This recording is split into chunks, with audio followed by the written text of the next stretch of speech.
강의 전에 마음을 모으는 입장을 하겠습니다.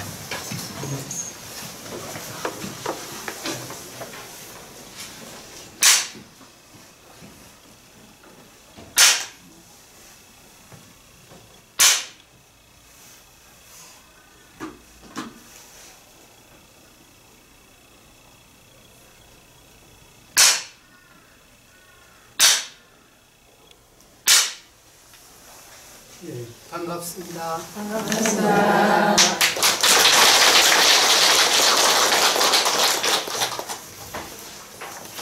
오늘은 지난 시간에 이어서 10번째 48경고 중에 10번째 죽이는 기구를 마련해 주지 말라.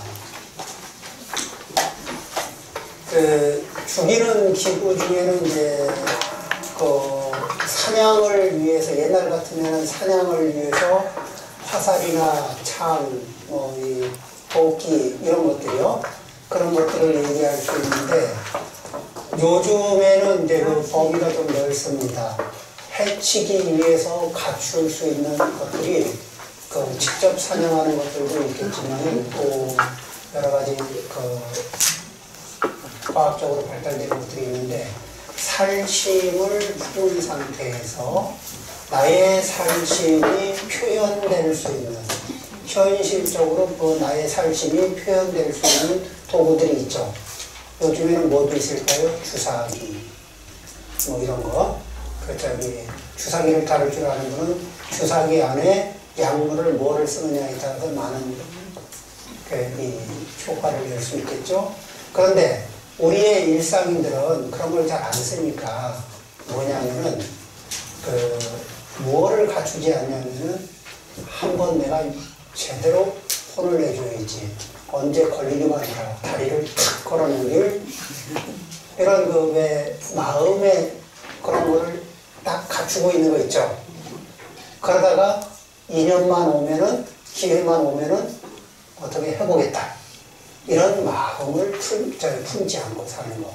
그런 마음들을 이제 예전에 가지고 있었던 거, 그런 것들도 알아차리고 내려놓고, 새로 만들지 않고 진작에 만들어서 가지고 있던 것들도 알아차리고 내려놓고, 이런 거예요.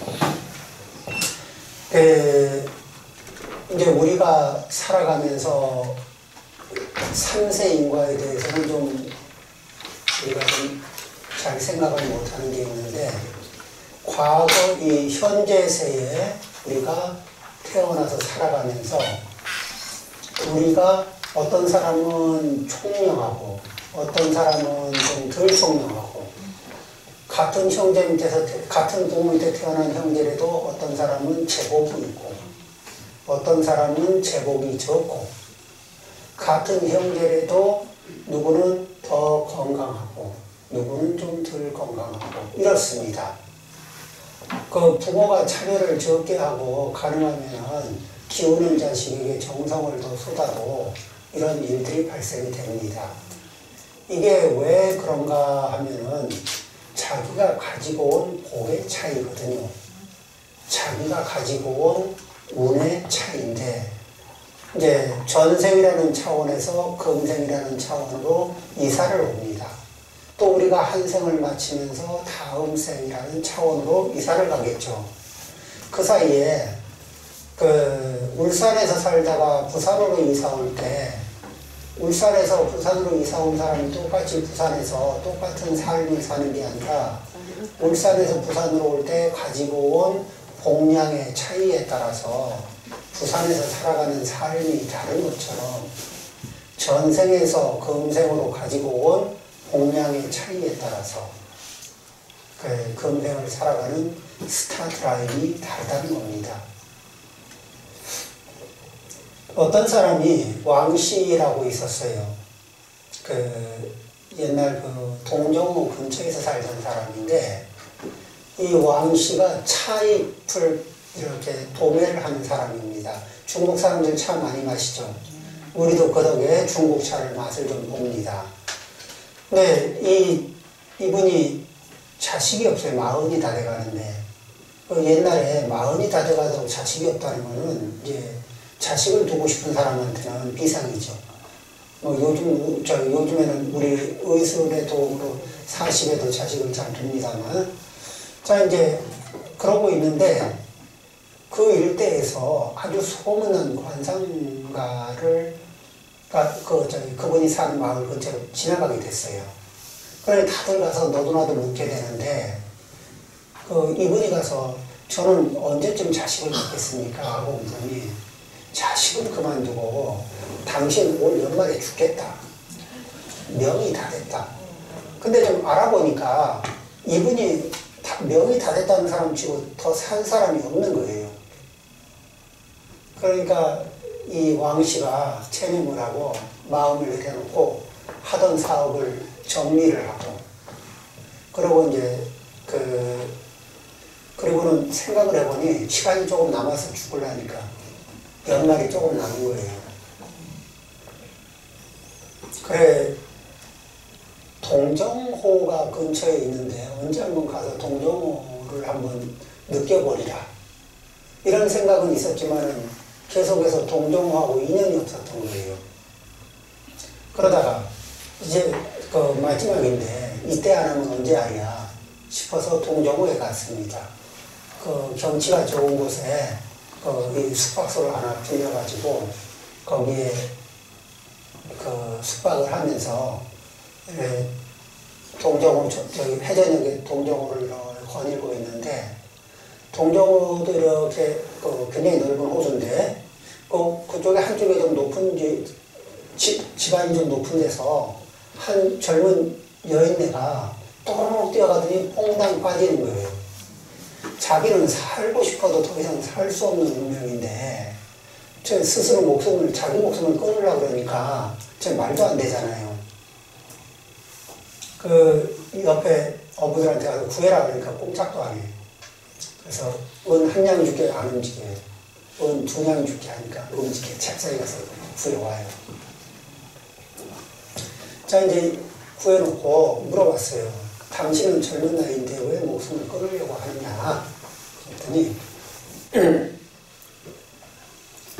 제가 사실은 요 근처 어디 마을에 사는 사람인데 동네에 돼지를 사는 돼지 장사꾼이 들어왔습니다. 저희 돼지가 세냥을 받기는, 은세냥을 받기는 조금 아깝고 내냥을 받기는 좀 부족한 건데 내냥을 쳐준답니다. 그래서 얼른 팔았죠. 그리고 장사꾼은 떠나갔고 그 은을 어떻게 확인해 보니까 가짜였습니다. 그런데 남편이 무섭고 그 남편 허락도 안 받고 팔았는데 내냥이면 무조건 남는 거니까 남편한테 맞아 죽을 것이냐, 동정호 물을 만나서 잦은 납세를 할 것이냐 하다가 동정호 물이 낫겠다 싶어서 뛰어들었습니다. 이 말을 들어보니까 기도 안 막히는 거예요. 그래서 은 내냥을 손에 쥐어주고 가져가서 이거 허튼 생각하지 말고 잘 살으라고. 이 여인네가 돌아가서 이제 물에도 빠졌으니까 옷을 갈아입고 있는데 남편이 들어왔어요.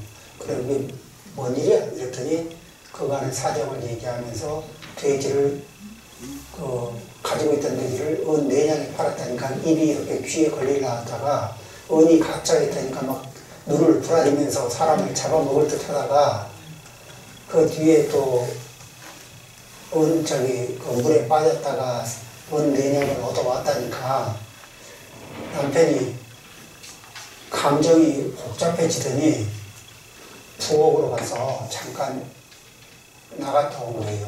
그러더니 그런 고마운 분이 어딨냐고 인사를 가자. 고맙다는 인사를 내가 직접 해야 되겠다.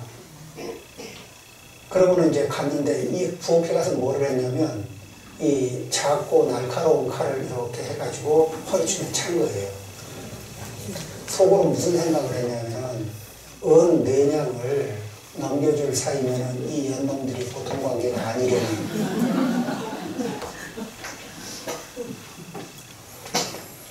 그래가지고 갔는데 이미 해는 저물었고 어두워졌는데 문을 두드리니까 이분이 왕씨가 방 안에 있다가 누구요? 예, 아까 구해주신 아낙입니다. 감사의 인사를 드리러 다시 왔습니다. 그러니까 왕씨가 이제 막 역정을 내는 화가 난 소리로 준엄한 소리로 얘기하죠. 준엄한 목소리로.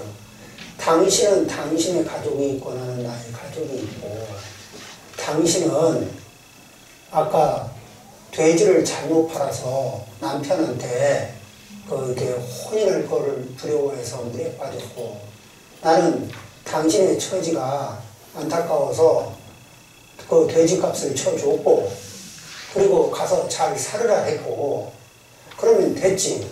한밤중에 이 찾아와서 또 문을 두드리는 거는 무슨 경우냐. 그러니까 이 얘기를 들으면서 그러니까 부인한테 들었던 소리하고 똑같잖아요. 남편이 이제 또 반성을 합니다. 그러고는 탁 나서가지고 대인 제가 이 안악의 남편입니다. 정말 감사드리고 싶어서 같이 왔습니다. 그 옆에 그 전에는 문 옆에 딱 서 있었거든. 허리춤에 뭐를 믿고 서 있었어요? 나오기만 하면? 그런데 그렇게 남편까지 왔다니까 그냥 돌려버리긴 그래서 나와서 방문을 여는데 뒤에서 쿵 소리가 나는 거예요. 보니까 침상 머리맡에 벽이 펑 넘어지면서 침상을 때린 거예요. 그러니까 이분이 한밤중에 여인네 소리 혹하기만 했어도 그래도 죽을 운세였고 그러니까 그 나이에 그러니까 이제 죽을 운세가 그 다음에 필요 없어 가요 그러고 매정했어도 죽을 운세였는데 그런데 사람도 살렸고 그 다음에 또 이 성의를 표시하는 사람들에게 또 도리를 보이고 이러는 와중에 죽음이 앞뒤로 포위됐던 죽음을 피해갑니다. 그러니까 우리 인생을 돌아보면은 우리의 인생이 어떠냐 그러면은 고통량 불변의 법칙 문제량 불변의 법칙이라는 게 있어요. 질량 보존의 법칙만 있는 게 아니고 뭐냐면은 이 문제를 피하면 저 문제가 와요. 요 문제를 피하고 휴하면서 이제 요걸 피했으니까 요번에는 이제 좀 순탄하겠지. 문제량이 줄어들겠지. 근데 살아보면 어때요? 생각지도 않은 문제가 찾아와서 문제량을 꽉꽉 채워줍니다. 자, 살아온 인생이 대충 이렇게 이게 문제량의 평균치가 있죠. 살다 보면은. 자, 이게 이게 자기가 가고 있는 복력 때문에. 그래서 그런 복을 뭐냐면은 제복을 얻기 위해서는 제보시를 하고 또 총명지혜를 얻기 위해서는 법보시를 하고 건강 장수의 복을 누리기 위해서는 무예보시를 한다. 다른 사람들의 근심, 걱정을 덜어주는 것.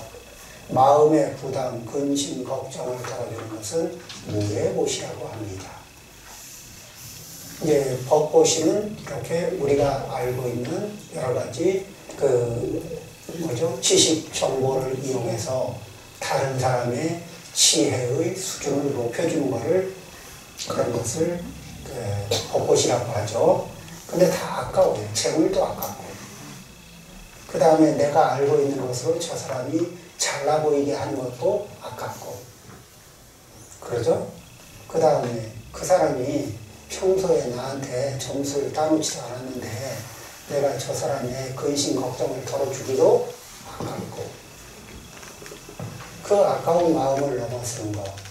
보시는 이렇게 하기도 아깝고 저렇게 하기도 아깝고 아까워서 인색해지고 싶은 마음을 넘어서야 복이 생깁니다.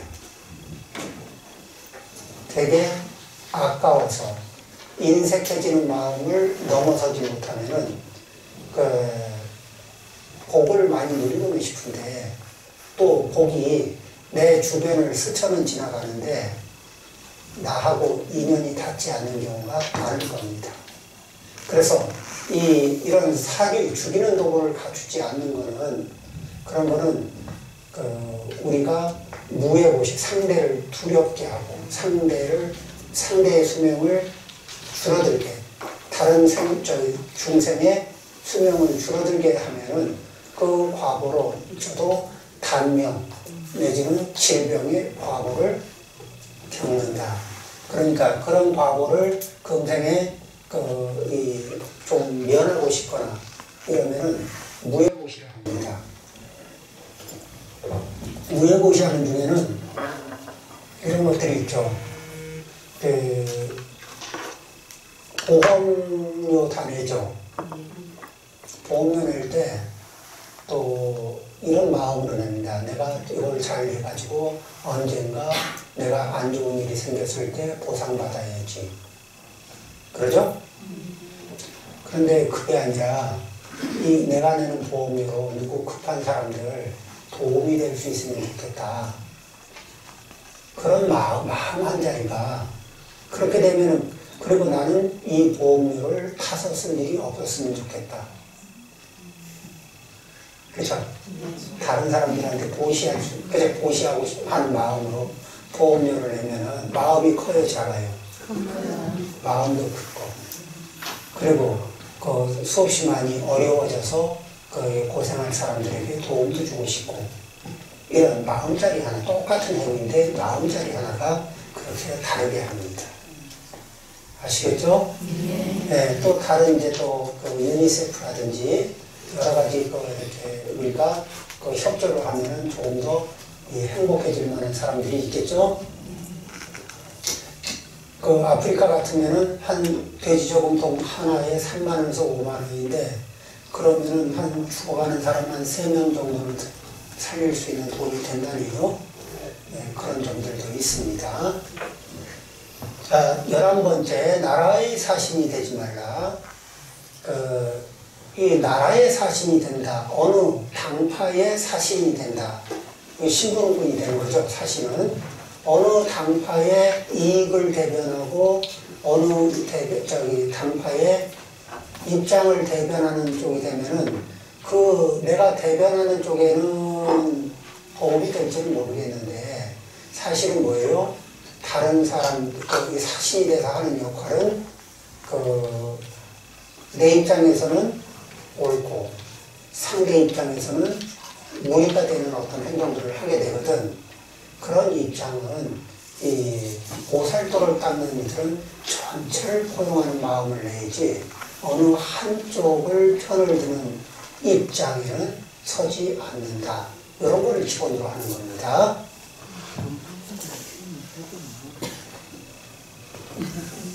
네.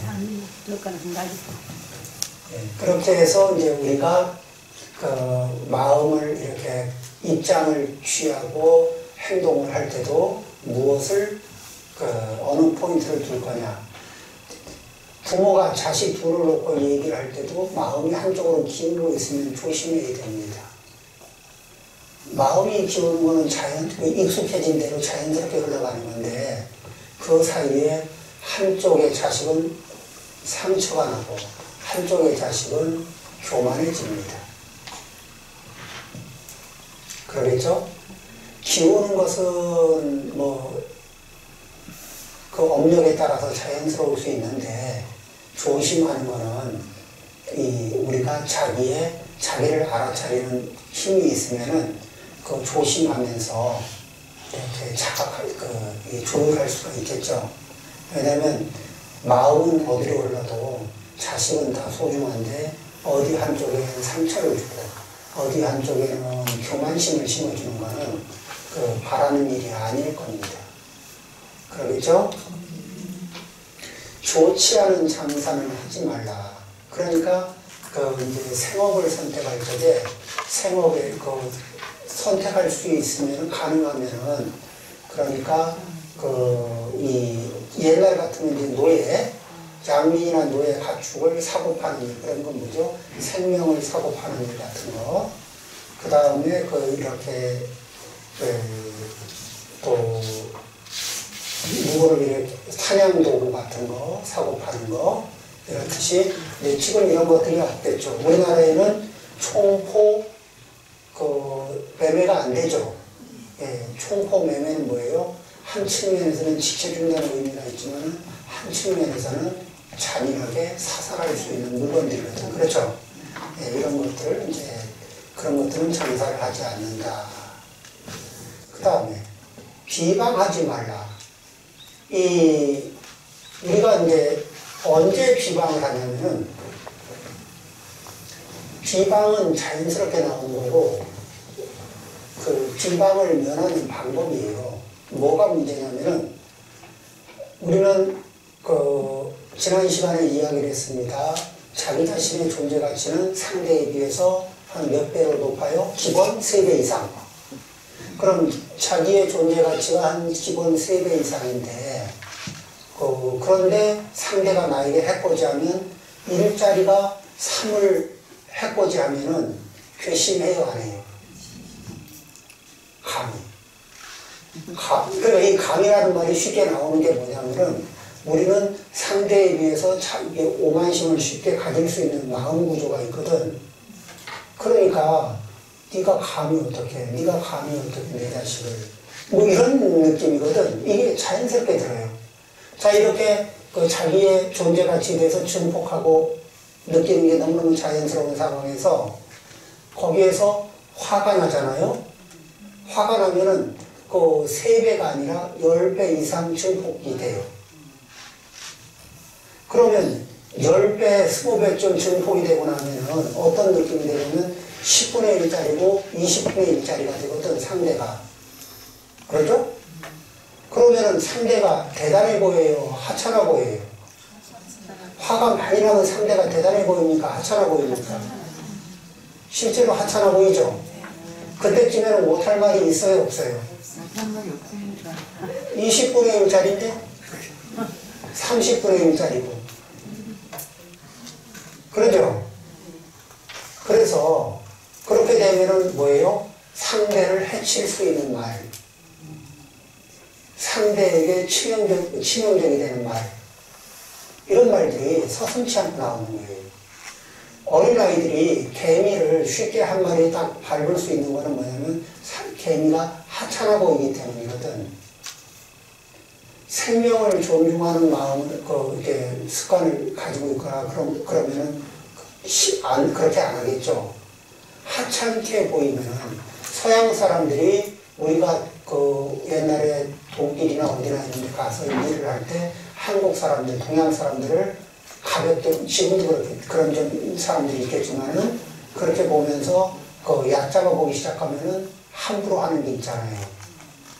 또 우리나라에 동남아 사람들이 들어왔는데 우리 눈에 하찮게 보이면은 말도 뭐 이렇게 좀 쉽게 하고 또 행동도 좀 우리가 쉽게 하고 이러는 일들도 있지 않아요. 그래서 이거는 상대가 추월하다기보다는 비방하는 것은 내 마음의 상태가 교만해지고 내 마음의 상태가 분노의 수치가 올라가고 교만의 수치가 올라가면 상대를 얕잡아 보게 돼 있어요.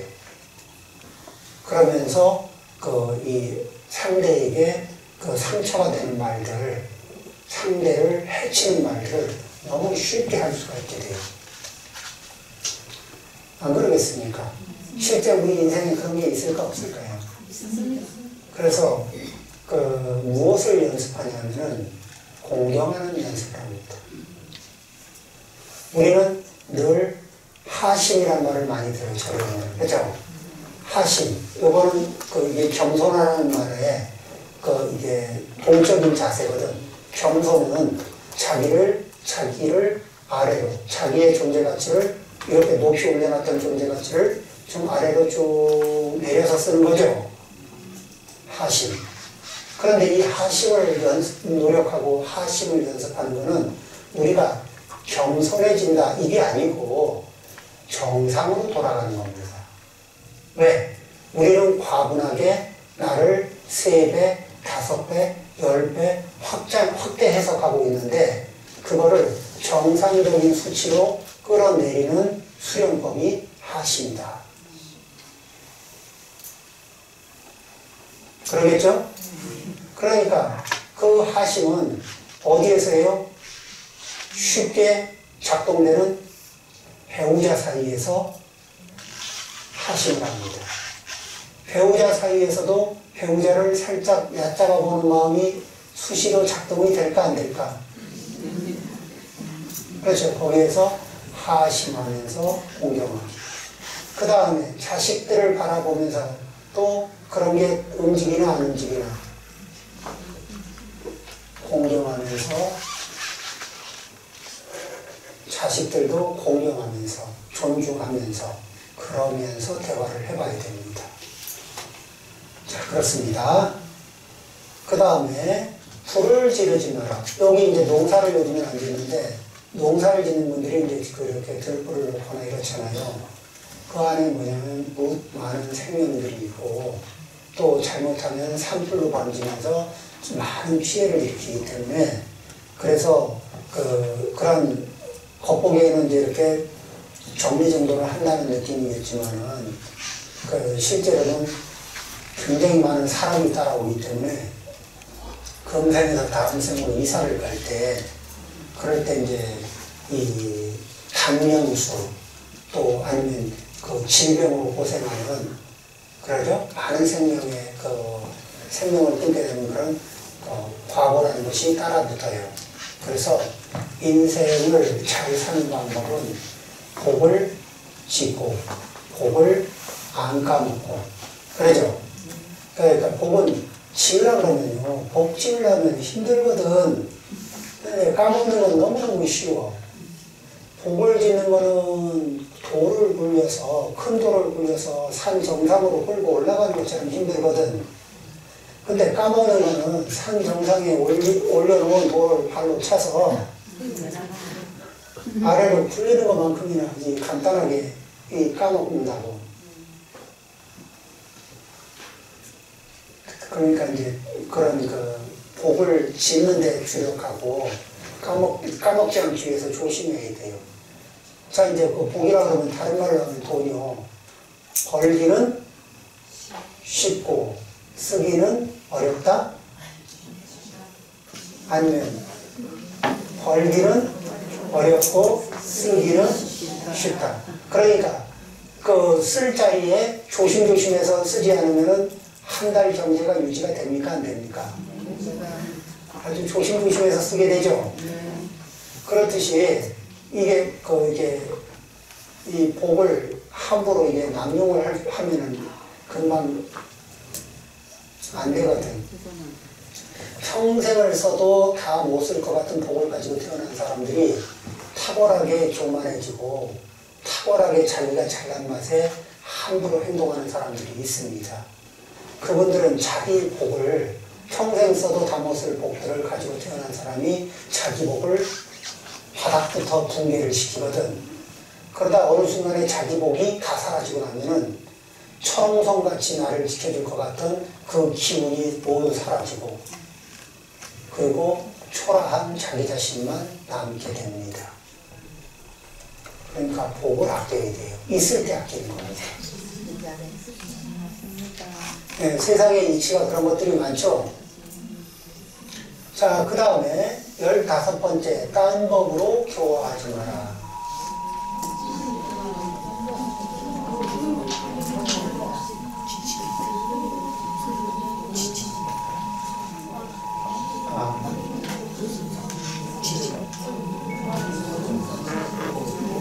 포항 규모 어쩌고 지진이요. 아, 지진이요? 포항. 자, 이제 이게 국가에서 하는 서비스입니다. 자, 그래도 이제 국가의 서비스를 받았으니까 고마워하고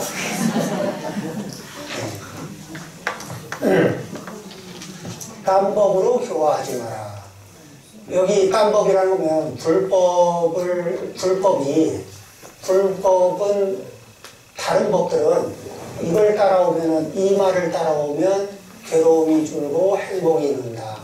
어리석음이 줄어들고 지혜가 늘어난다. 이런 얘기들을 많이 얘기하지만은 진실하게 괴로움이 줄고 행복이 늘어나고 또 어리석음이 줄고 지혜가 늘어나는 법은 이것은 불법이라야 이제 가능합니다.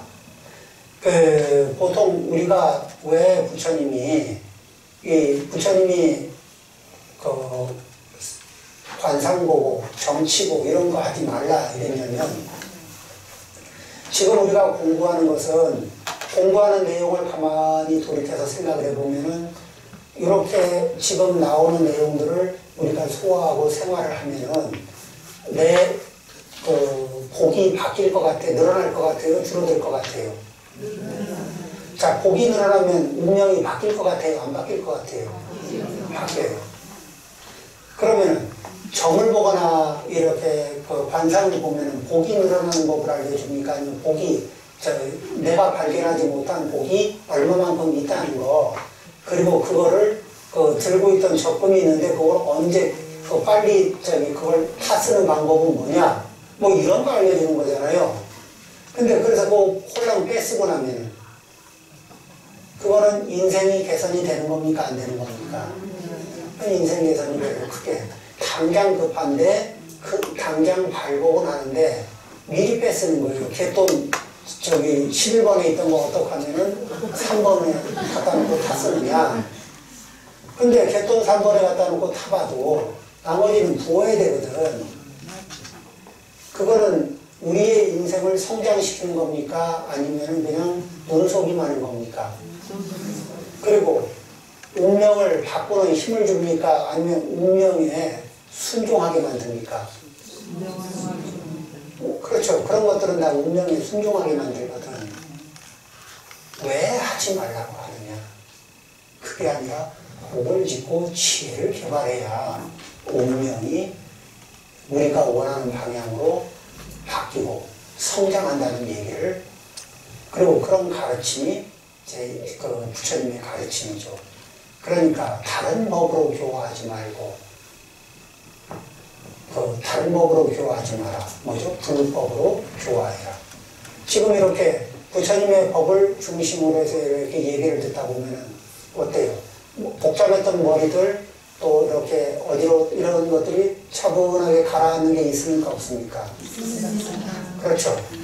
예. 요 사이클을 스스로 평소에 자기 힘으로 만들어내는 거예요.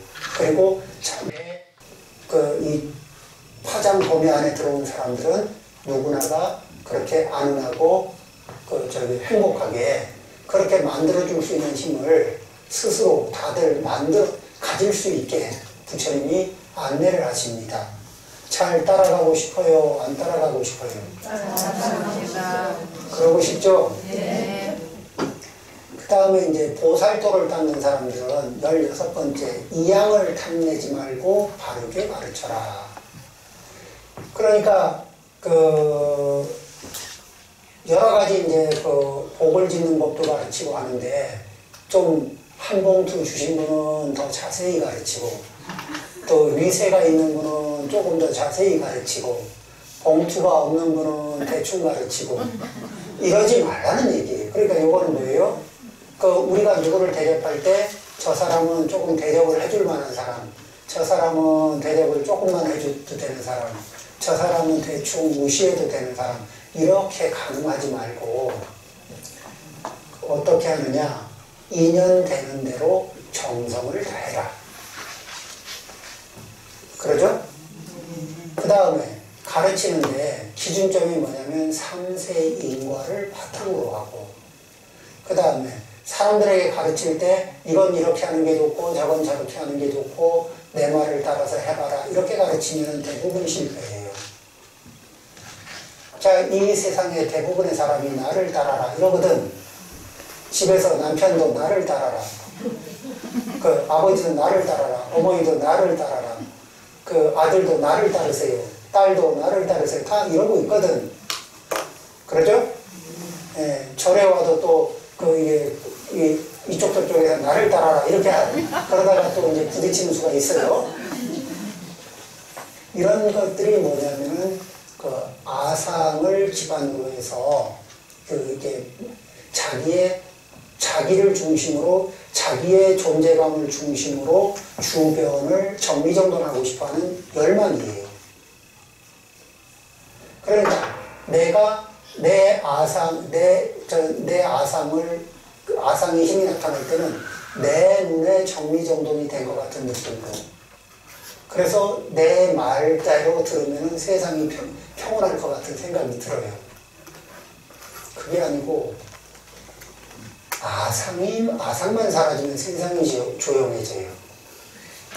그래서 우리는 자기 무아상의 상태로 가기 위해서 겸손, 하심은 뭐예요? 아상을 키우는 겁니까? 아상을 줄여나가는 겁니까? 아상을 줄여나가는 거예요. 자, 이 남편도 가족을 존중하고 배려하고, 아내도 이 가족을 존중하고 배려하고, 아들, 딸도 가족을 존중하고 배려하고, 자기 자신은 검소하고, 이러면은 그 집안이 굉장히 살기가 힘들겠죠. 그럴 것 같아요? 자, 이 집안은 아상이 높아요, 낮아요? 아상이 낮아. 아니면 남편이 자기 중심으로 집안을 정리정돈하려고 그러고, 배열하려고 그러고, 부인은 부인대로 자기 중심으로 이렇게 집안을 배열하려고 그러고, 이런 거 있죠. 사람, 쓸 자리, 앉을 자리, 갈 자리, 말 자리, 할 거, 네가 할 거, 내가 할 거, 이런 것들을 지휘자가 되고 싶은 거야. 그래서 자기 입맛대로 조정하고 싶은 거야.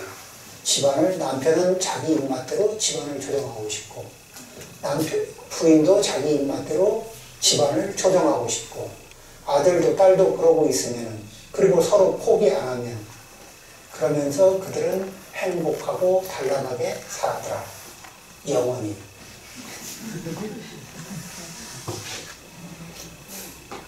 쉽지 않은 얘기죠? 네, 그렇습니다. 이렇게 우리는 아상을 줄이는 것을 요즘 우리가 사회적인 언어로 쓰면 겸손하고 공경하고 배려하는 그 힘을 기르는 겁니다. 그러겠죠? 자, 그 다음에 이제 여기 그 중간에 보면 이게 그 소신공양 이런 말이 좀 나오는데 설명에, 거기에는 이제 그 책에는 없겠지만, 소신공양하니까 손가락을 하나 태워야 되나 고민하지 말고, 내 노력을 통해서 내 에너지를 태워서 다른 사람들에게 이익을 끼치겠다. 내 에너지를 태워서, 내 정신적인 에너지, 내 육체적인 에너지를 태워서 이것으로 내 가족들, 내 이웃들, 내 민족, 인간을, 일체의 중생들에게 이익이 되게 하겠다. 이런 그 발언을 할 때, 이게 이제 발언을 하고 실천을 하면 그게 뭐예요? 소신공양. 그래서 그렇게 노력하다 보면은 어떨 때는 정말 노력을 많이 해서 살이 좀 쪽 빠질 때가 볼살이 쏙 들어갈 때도 있잖아요. 에너지를 싹 태워가지고. 그러겠죠? 소신공양은 그렇게, 그러니까 그렇게 몸을 태운다 그러니까 손가락을 태워서 어디다 쓰겠어요. 그런데 그렇게 그만큼 뭐냐면은 몸의 에너지를 많이 태워서 사람들에게, 가족들에게, 이웃들에게 이익을 줄 마음이 있으면 이런 생각이 들까 안 들까? 귀찮아? 내가 왜 미쳤어요? 이런 말들은 내 입가에서 사라지겠죠? 네, 그렇습니다.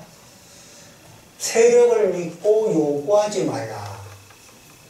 사람들이 좀 잘 나가는 사람 옆에 딱 붙어가지고 잘 나가는 사람하고 악수 몇 번 하고 사진 좀 찍고 또 이렇게 그쪽에 기대가지고 목소리를 좀 높여보고 싶고 이러면은 그런 분들은 보살도를 실천하는데 굉장히 어떨까? 우리는 무엇을 연습하느냐면은 내가 누구보다 힘이 있다는 걸 증명하는 게 아니고 부처님 법은 금강경에 보면 이런 말씀이 있어요. 10억 평등 무유 고화. 이 법은 평등해서 더 높고 낮은 것이 없다. 그러니까 이 말은 사실은 부처님이 일러주신 법은 금강경, 법화경, 화엄경 그러니까 거기마다 다 이 법이 최고다 이런 말씀을 하시거든요.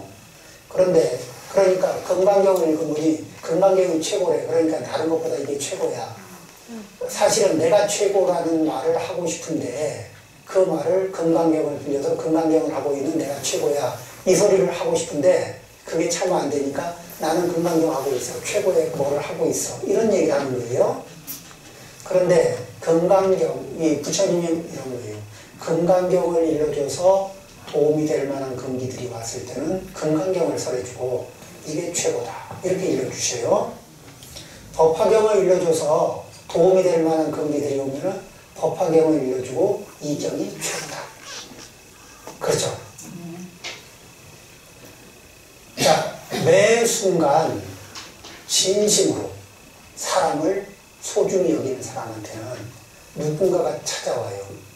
1번, 줄을 쭉 서서 10명이 서 있는데 1번 사람하고 인터뷰할 때는 어때요? 항상 매 순간 인간을 소중히 여기는 분이면 당신이 최고다. 그죠? 2번이 오면 역시 당신이 최고다. 3번이 오면. 근데 거짓말이 아니에요.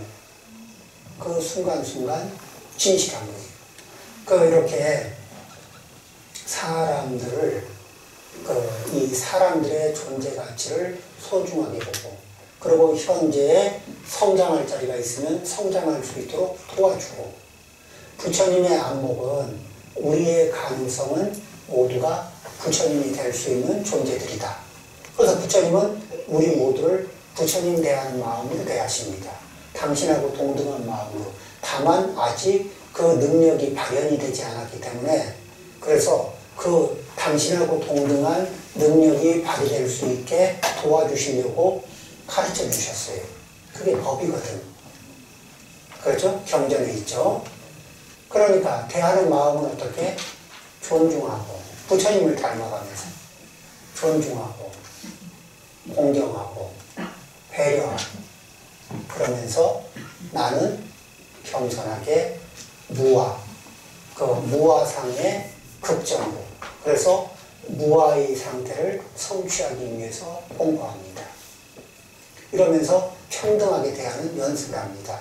세력에 의지해서 살아가는 게 아니고 무아의 상태에 의지하면서 가장 완성된 인품을 만들어가고 모든 사람들이 완성된 인품을 쓸 수 있게 도와줍니다. 자, 오늘 이야기는 이렇게 지난 시간에 48정보를 다뤄야 되는데 그 중에 9개만 하고 멈췄어요. 그죠? 그러니까 진도를 나가는 거에 비해서 진도 나가야 되는 전체 내용에 비해서 지난 시간은 조금 게을렀지. 이번 시간은 좀 부지런하게 가는데 그러다 보니까 조금 힘들어요. 아는 것 없이 스승이 되지 말라. 자, 이제 스승이 된다는 거는 무엇을 일러주는 거냐면은 스승이라는 건 이래요. 우리가 수학 선생님을 학교에서 만나고 수학 선생님을 학교에서 만나보면 어떤 게 있냐면 나는 수학 문제를 풀 능력이 없는데 수학 능력을 푸는 능력을 가진 선생님을 만나가지고 그 선생님하고 같이 한 공간 안에서 연습을 좀 하고 나니까 그 선생님이 수학 문제를 풀어내듯이 나도 수학 문제를 풀어낼 수 있는 능력이 생기는 거죠. 그렇듯이 스승은 뭐냐면은 내 스스로는 내 인생의 문제를 풀 능력이 없었는데 그 선생님하고 같은 시간을 일정 정도 보내고 나니까 내 인생의 문제를 내가 직접 풀 수 있는 역량이 생기는 거. 이렇게 될 때 그분이 스승인 거예요.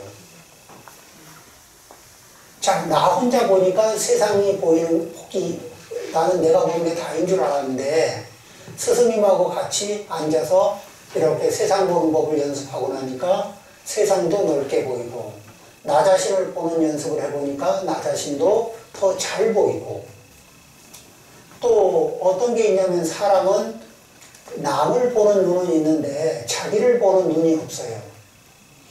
다른 사람을 이렇게 보는 거는 객관적으로 보는 방법이 있는데 자기를 보는 방법은 자기 얼굴도 안 보여. 자기 얼굴을 매 순간 볼 수 있는 사람이 있어요? 못 보죠. 그러니까 자기 뒷모습을 매 순간 볼 수 있어요? 자기 동작을 매 순간 볼 수 있어요? 잘 안 돼요. 그러면은 매너, 에티켓이라는 말은 뭐냐면은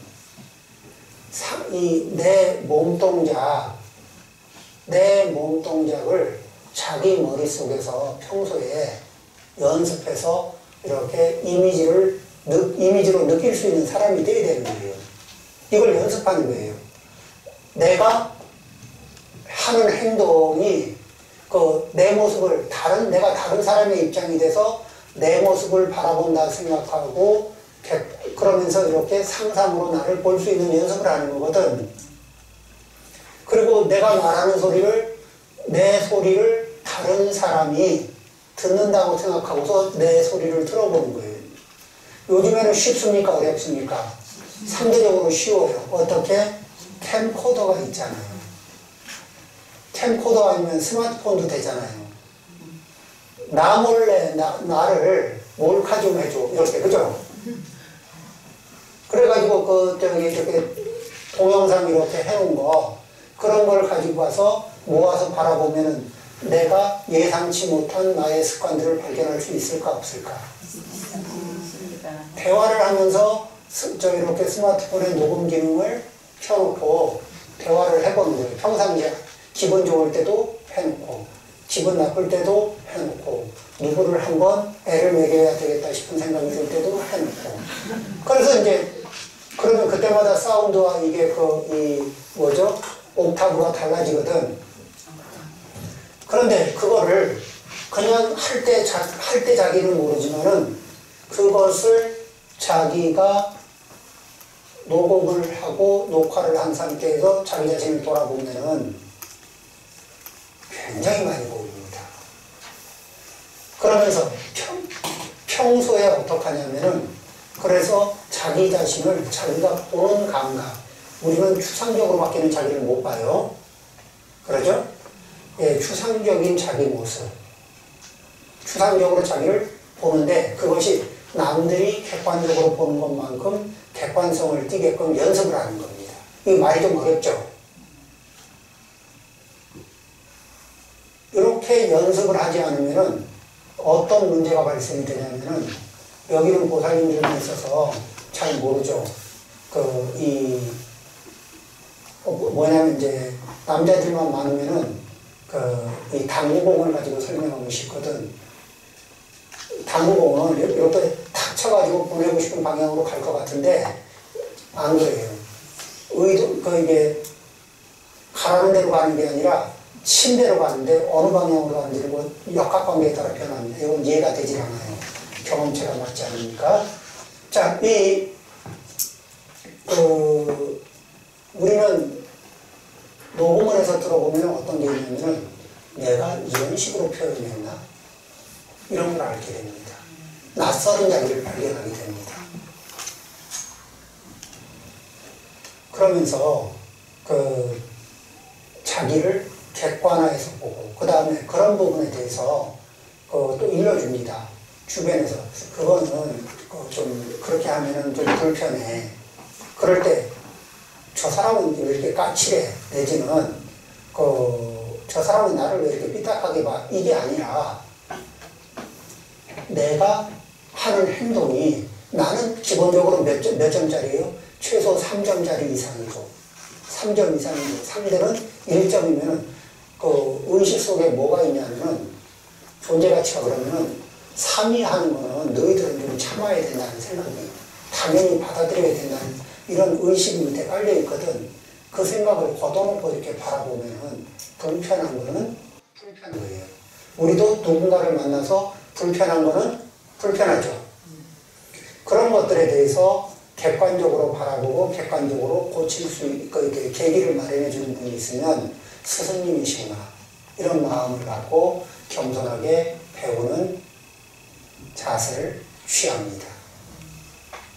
자, 잠깐 쉬었다 할까요? 네.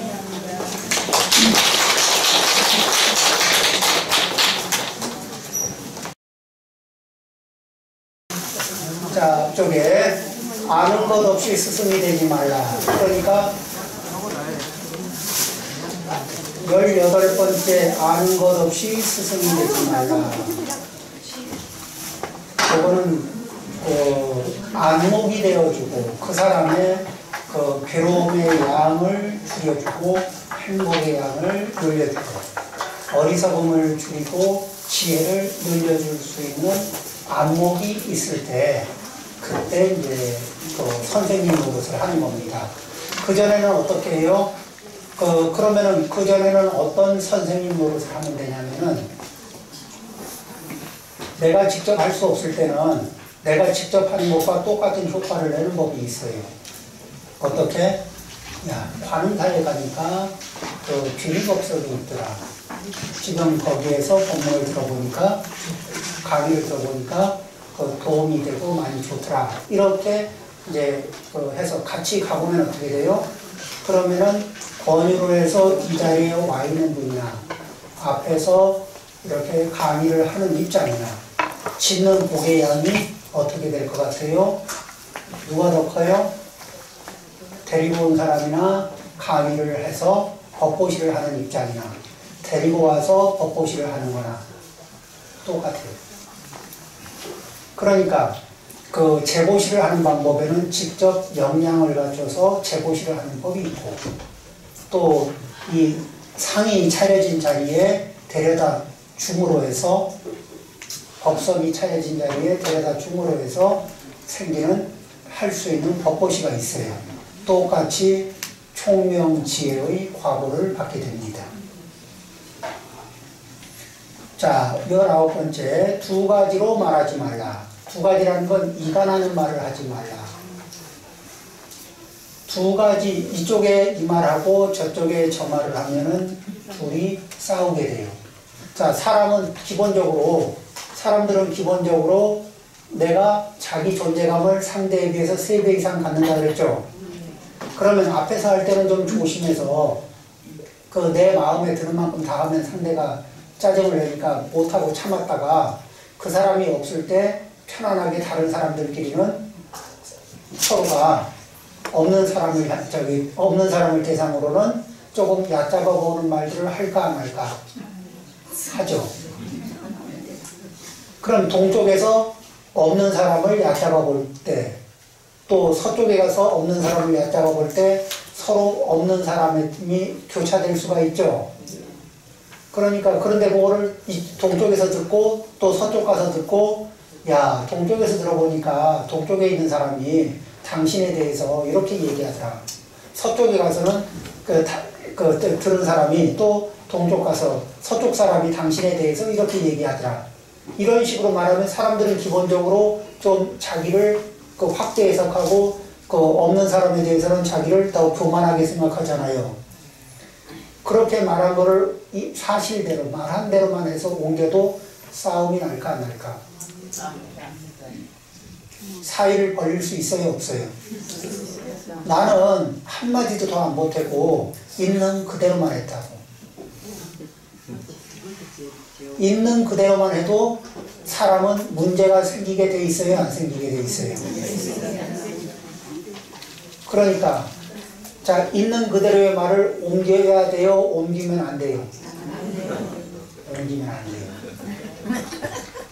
하물며 있는 그대로에다가 더 보태서 옮기면 왜 있는 그대로만 옮겨도 문제가 되는지 이해가 되시죠? 네. 조심해야 돼요, 안 해야 돼요? 조심해야 됩니다. 우리가 하심을 못해서 생긴 정말 사이가 나빠지면 안 될 뿐하고도 안 보이는 자리에서 하심을 못하고 말을 편하게 해준 것 때문에 그 말이 한 바퀴 돌고 두 바퀴 돌면서 이렇게 멀어지게 된 안타까운 일들도 있을 거 아닙니까? 그러죠? 자, 과거에는 그랬다 치고 지금 이후로 그런 일이 생기면은 안 되겠죠? 그리고 이간하는 습관을 가지면은 좋은 과보를 받습니다. 어떤 거? 나도 어느 순간에 내가 오래오래 소중하게 간직하고 싶은 관계를 맺고 싶은 그 사람이 어느 순간에 내가 이해할 수 없는 이유로 이별을 통보해 올 수 있습니다. 내가 이간하는 업력을 쌓으면 그 과보를 받을 때 그와 같은 과보도 받을 수가 있어요. 그러면은 그때 가서 비틀즈의 노래를 부릅니다. Yesterday. 도대체 그 이유를 말하려고 하지 않아. 이 비틀즈의 노래가 새삼스럽게 의미심장하게 들리지 않기를 바랍니다.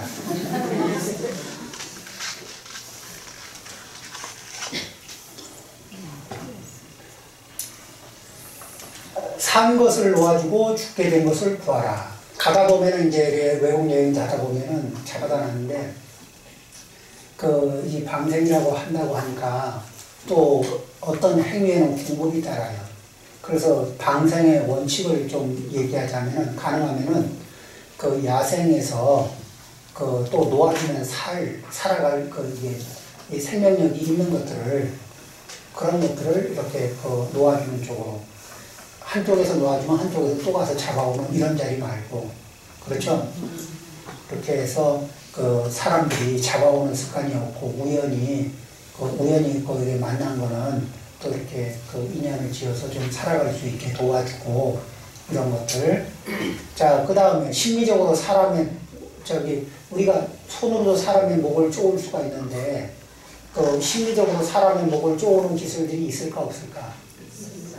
있어요. 요거는 이게 숨 막히게 하는 거예요, 아니에요? 그것도. 그런 기술들이 나한테 있다, 없다? 그러면 그런 기술을 앞으로 써먹는다, 안 써먹는다?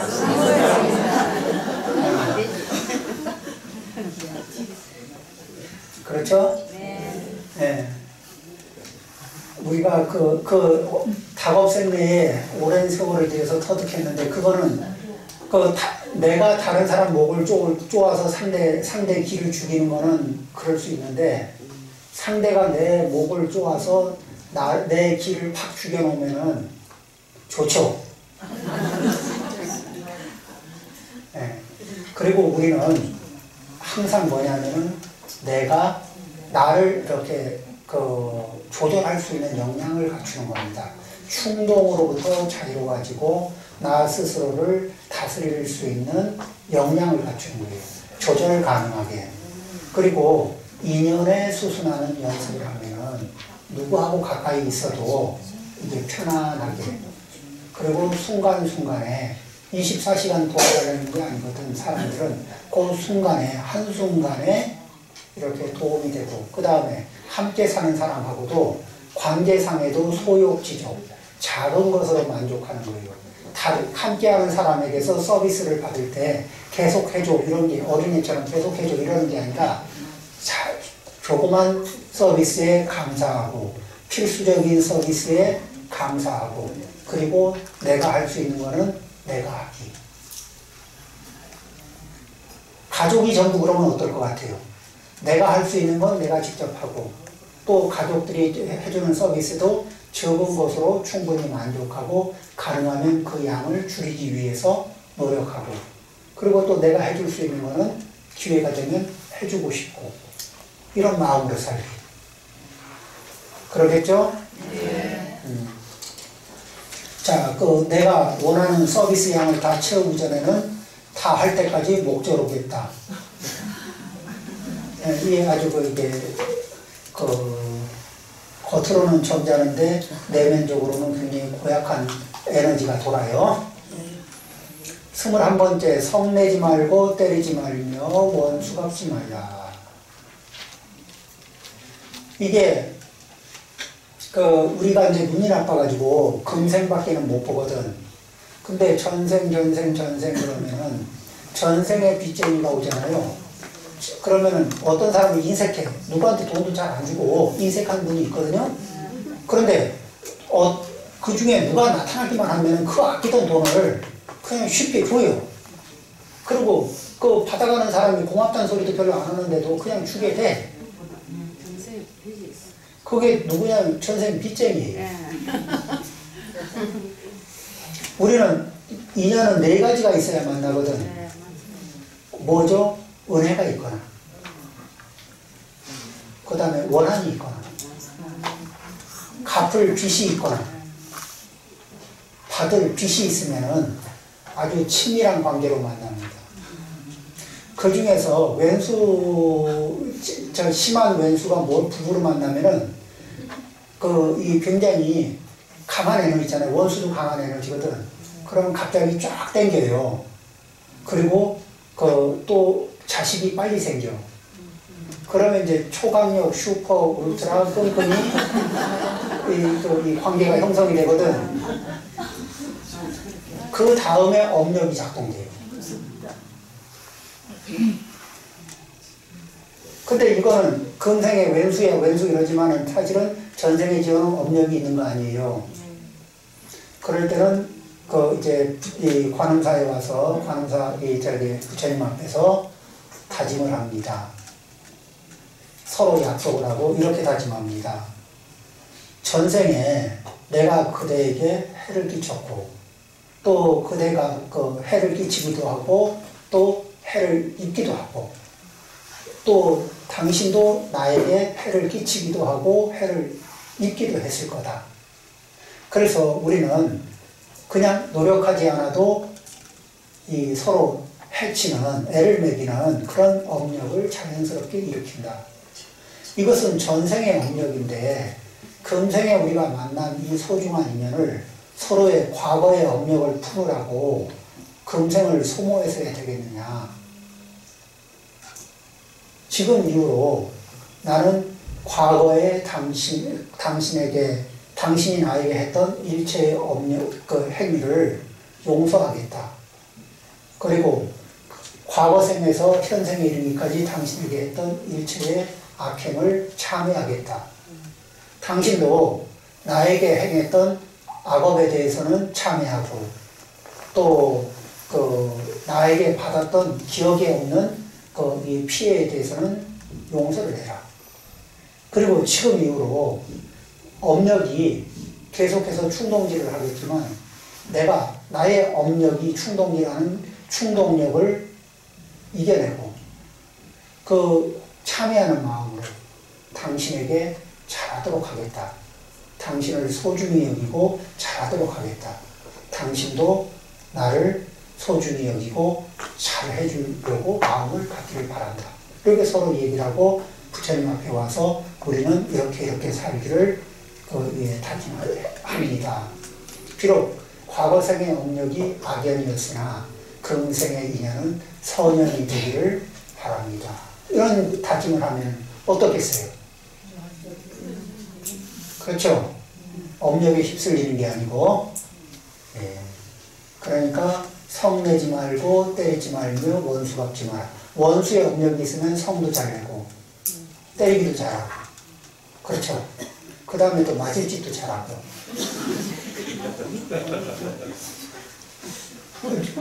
이게 뭐냐면은 때리는 사람은 때리는 그 폭력성이 있지만은 맞는 사람은 또 뭐냐면 딱 때리기 좋은 자세로 액션을 취하거든요.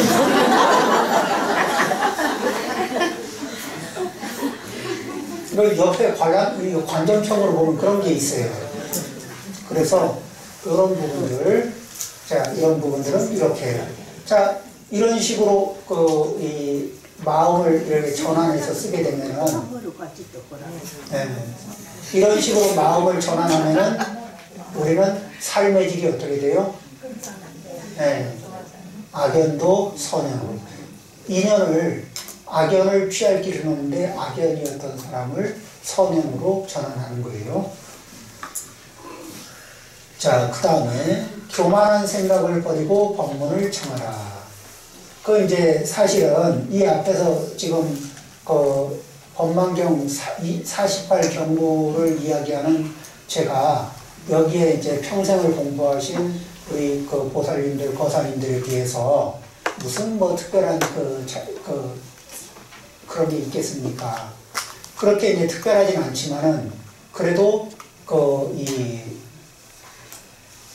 법사가 강의를 하고 법문을 할 때 존중하는 마음으로 들으면은 그래도 새로운 이야기가 들리고, 또 자기의 이런 관찰 능력, 자기를 관하는 능력이 순간적으로 이렇게 높아지면서 또 안목이 좋아지는 게 있어요. 우리는 얕잡아고 교만한 마음이 들면은 상대를 얕잡아 봐요. 그리고 상대가 얕잡아 보이면은 소리가 잘 안 들어와요. 그래서 남편이 하는 소리를 부인이 잘 기억을 못하고, 부인이 한 소리를 남편이 잘 기억을 못하고, 그리고 생뚱맞게 이렇게 얘기합니다. 언제 그런 얘기를 했어? 나 처음 듣는데? 이 얘기는 뭐냐면은 처음 들어서 처음이 아니라 상대를 무시한, 그러니까 교만한 마음이 들면은 상대가 얘기할 때 편안하게 딴 생각합니다. 그러니까 마음이 딴 데 놀러 갔다 왔기 때문에 들어도 들은 게 없는 거예요. 봐도 본 게 없고. 그렇게 돼서 그런 일이 잦으면은 내가 교만하구나. 자, 이게 배우자가 교만하면은 같이 사는 사람이 행복지수가 높아져요, 낮아져요? 낮아져요? 네. 그러면은 내가 교만해지면 나의 배우자의 행복지수는 많아집니다. 네. 그러면 스위트 홈, 이 달달한 공간이 안 되겠지? 예. 자, 23번째, 교만한 생각으로 대충 읽어주지 마라. 그러니까 우리가 이제 잘못 읽어주지 마라가 뭐냐면은 자세하게 뭐냐면 좀 친절하게 읽어줘야 되는데, 교만한 마음이 들면서 다 범소유산 계시허망이 알지? 그러고 가면은 범소유산 계시허망 다 좋긴 좋은데, 그런데 그것도 이게 이런 케이스에는 이렇고 저런 케이스는 저렇고 당신의 케이스에서는 이렇게 보면 좋다. 이런 설명이 좀 있으면은 적용하기가 좀 편하잖아요. 근데 이 교만한 마음이 들고 상대를 얕잡아 보면 안 친절해져요. 그러니까 저 사람 왜 이렇게 불친절해? 그러면은 왜 저 사람 괜찮은데 친절한데 이러면은 누구한테는 교만하고 누구한테는 좀 덜 교만하기 때문에 나타나는 현상이에요. 그래서 어떤 부모님이 그런답니다. 딸이 둘이 있는데 이 둘째 딸이 엄마는 왜 나를 차별해? 그러니까 야, 내가 무슨 차별을 하니? 나는 니들을 똑같이 사랑한단다. 10손가락 깨물어 안 아픈 손가락이 있는 줄 아냐? 이러면서 막 설명을 한참 하는데 둘째 아이의 눈빛이 의심의 눈빛이 가득해. 자기는 늘 차별받고 있거든.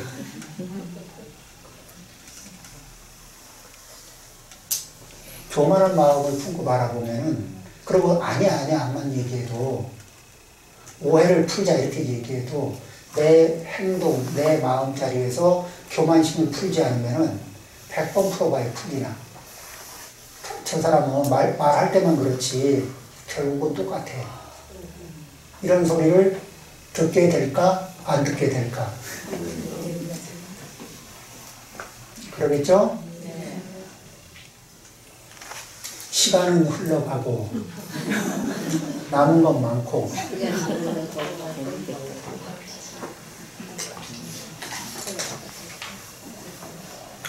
24번째 불법을 잘 배우라.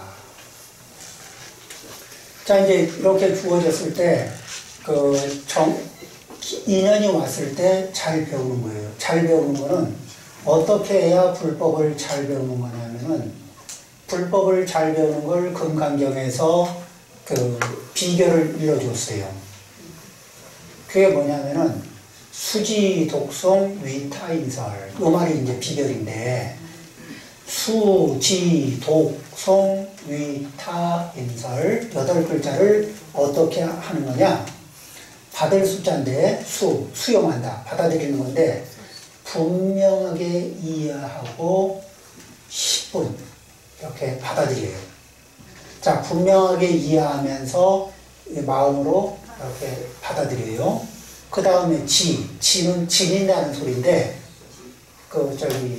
어디에다 지니냐면은 내 말의 습관에다 지니고 마음 습관에다가 지니고 그 다음에 몸 습관에다가 지니는 거예요. 몸 습관에 지니고 있으면서 몸이 움직일 때 그 법이 함께 움직이고 말이 움직일 때 그 가르침이 같이 움직이고 마음이 움직일 때 그 법이 함께 움직이는 거예요. 이렇게 될 때가 수지. 그럼 이거를 한 글자로 표현하면 실천할 행. 그렇죠? 정확하게 이해하면서 실천하는 것을 수지. 그렇죠?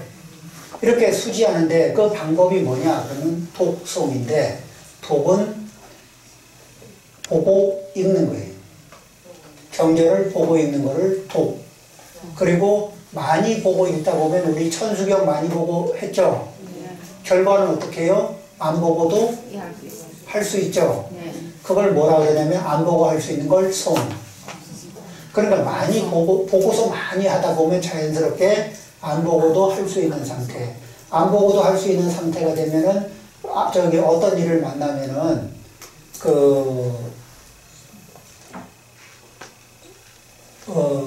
이제 거기에서 이런 거예요. 원하 영리 사막도 이제 사막도 같은 고통스러운 상황을 면하고 싶다. 사람들이 그런 얘기를 해요. 그렇죠? 이게 고생스러운 이 인생은 좀 면하고 싶다. 그러면은 천수경의 한 구절 원하 영리 사막도 원하 속단 탐진치. 탐진치를 끊으셔야 됩니다. 그쵸? 이렇게 이제 외우고 있으면은 이런 말이 가능합니까? 안 합니까? 가능합니다. 또 내가 이렇게 나한테도 그런 얘기를 해줄 수 있어요? 없어요? 자기 자신한테 해줄 수 있고 위타인설, 다른 사람에게도 해줄 수가 있어요. 그래서 독송의 방법을 통해서 그 내용을 이해하고 받아들여요. 그래서 몸의 습관으로 유지하고 말 습관으로 유지하고 마음 습관으로 유지하고 몸 안에 흐르는 피처럼 자연스럽게 법이 나와 함께하게 만드는 것. 수지, 독송, 위타, 인설. 이렇게 배우는 거를 불법을 잘 배우는 거다. 그러죠? 그래서 24번째는 불법을 잘 배우라. 25번째, 대중을 잘 통솔하라. 살다 보면은 사람들이 이제 이렇게 대중이 모이는 건 이유가 있어요. 그런데 이렇게 절에 대중들이 모여서 함께 공부하는 거는 사회적으로 지내다 보면은 사회에서 도는 세간의 상식으로는 다 해결이 안 되는 자리들이 있습니다. 그러죠? 그런데 이렇게 이제 부처님 법문에 의지해서 들어보면은 그 사이에 놓쳤던 사각지대, 도대체 왜 그렇게 되는지 이해할 수 없었던 사각지대에 대한 이해가 생기고 그것이 보충이 되면서 인생을 바라보는 폭이 잡혀요. 그리고 자기를 잘 다스릴 수 있게 되고 같은 목적으로 모여서 같은 목표, 같은 방향으로 움직입니다. 이렇게 될 때 그런 대중들을 대중들에게는 항상 그분들이 얻으려고 하는 목표에 맞게 그렇게 이제 그 안내를 하고 그렇게 통솔을 하는 거예요. 대중이 모인 김에 내가 가오를 좀 잡고 싶다. 이런 게 아니고 대중이 모인 김에 내 지명도를 올리고 싶다.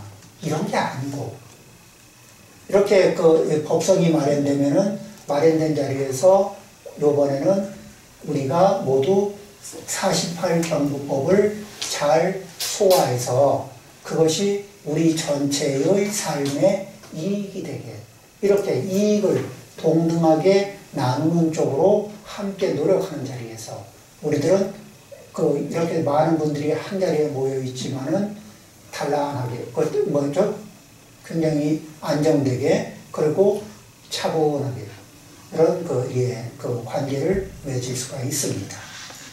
그 다음에 26번째 혼자서만 이양을 받지 말라. 사람이 살다 보면은 이제 이익이 되는 일들이 생겨요. 그런데 애매합니다. 어떻게 애매하냐면은 그 이익이 함께 나누어야 될 이익인 것 같기도 한데 다른 사람이 보지 않았으니까 내가 쓱 해서 나 혼자만 누려도 될 것 같은 생각도 들고 또 누리더라도 다른 사람보다 내가 먼저 누리고 나서 당신들이 누렸으면 좋겠다. 이런 이제 생각이 들 때도 있고 그래요. 여기 이제 뭐냐면 이 출가한 우리 스님들로서는 이제 이런 일들이 있습니다. 얼마 전에도 이제 저한테 저기 스님 요거 공양금인데 유런의 스님들한테 이렇게 필요할 때 공양을 좀 해주세요. 예 알겠습니다. 근데 그걸 받은 걸 누가 알아요? 저만 알지. 그렇죠. 자 그러면 요거를 혼자 쓱 해야 될까? 안 그러면은 그것을 이렇게 그분의 보시한 친분의 의도에 맞게 잘 회양을 해줘야 될까? 야, 이거 함께 해서 드세요. 이렇게 갖다 줬는데 아무도 안 받지? 혼자 있는 데서 받았지? 혼자 쓱 할까? 이런 마음 안 하는 거. 그러죠? 예. 이렇게 보시하신 분의 뜻이 10분 살아나게. 그렇게. 그러면은 우리가 이제 어떤 이 봉사단체라든지 이렇게 하기 위해서 모금을 할 때도 있잖아요. 그럼 모금이 들어온 것을 사적인 이유로 사용하는 것이 맞을까? 안 맞을까? 원래의 목적에 맞게 쓰려고 그렇게 노력을 하는 거예요. 그러겠죠? 그런 마음들.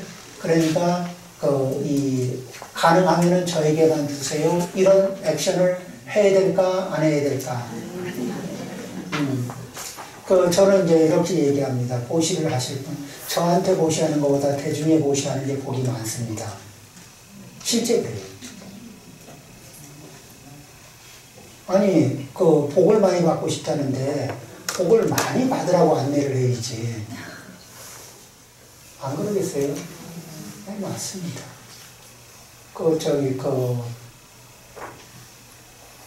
승가에 보시하는 게, 승려 개인에게 보시하는 것보다 복이 많죠.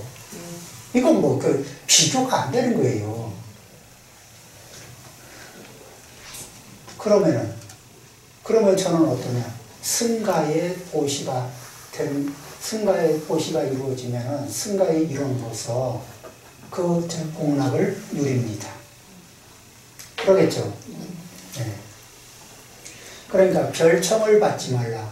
스님들은 이렇게 청을 할 때도 오늘 세 분 모시고 싶습니다. 그러면은 제가 오늘 두 분 모시면 좋겠습니다. 세 분 모시면 좋겠습니다. 하면은 누구를 꼭 오세요. 이게 아니고, 원래는 두 분, 세 분 이렇게 자기가 모실 수 있는 분에 대해서 얘기하면은 그분은 마음은 승가 전체를 모시고 싶지만 형편상 두 분만 모십니다. 이러기 때문에 공양은 승가를 전체 모시는 것과 똑같은 공양을 누려요. 그런데 그렇게 안 하고 어느 스님 두 분만 오세요 그러면